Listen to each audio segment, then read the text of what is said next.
So my mind was reeling from the miracle that healed my severed ear. And I was watching Jesus closely, still marveling that even though I was part of this crowd to arrest him, he took compassion on me and healed me. So after he reassured his disciples that he could call down legions of angels, Jesus then looked towards us who had come with Judas, and he held out his empty hands and just said in a calm voice, "Have you come out to arrest me as if I was a dangerous robber and criminal? Did you think you'd need swords and clubs in order to subdue me and my followers? Day after day I taught in the temple unarmed, never rousing my audience to revolt or attack anyone. If I were guilty or dangerous, you could have and should have arrested me there and then. Yeah, Peter's violence played into your expectations of what you might find here tonight, but look at me now. Am I resisting arrest or encouraging my followers to fight you? What evidence do you even have that I'm dangerous?"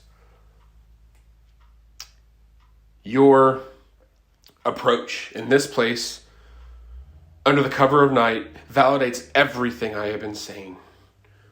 All the evidence points that you're guilty and not me. So let me spell it out for you. Your actions are part of my Father's plan. You're fulfilling the very scriptures you say you are so determined to protect. At this, he lowered his hands and stopped speaking, and there was a hush. The guards didn't really know what to do. They looked back at the priests, and the priests looked sheepish, for lack of a better term. I know that I felt, shame for being part of this armada that came to arrest Jesus in the middle of the night. Well, the captain of the guard, he quickly broke everyone's spell. He snapped his fingers, and the soldiers all of a sudden became awake, grabbed Jesus, and they tied his hands tightly. But what I remember most is that they jerked the rope to lead him away, and as they jerked him, they did it so violently that Jesus tripped and just fell. He wasn't able to lift his hands to protect himself.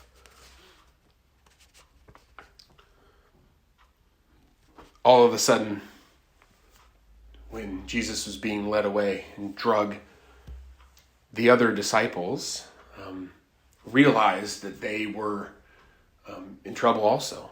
You know, we didn't have any orders or directions to arrest them.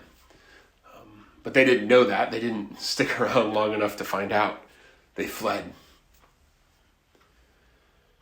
I'm actually told that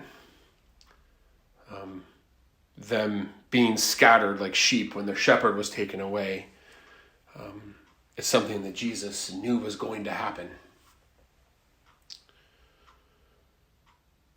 Everything happened just as Jesus and the scriptures had predicted.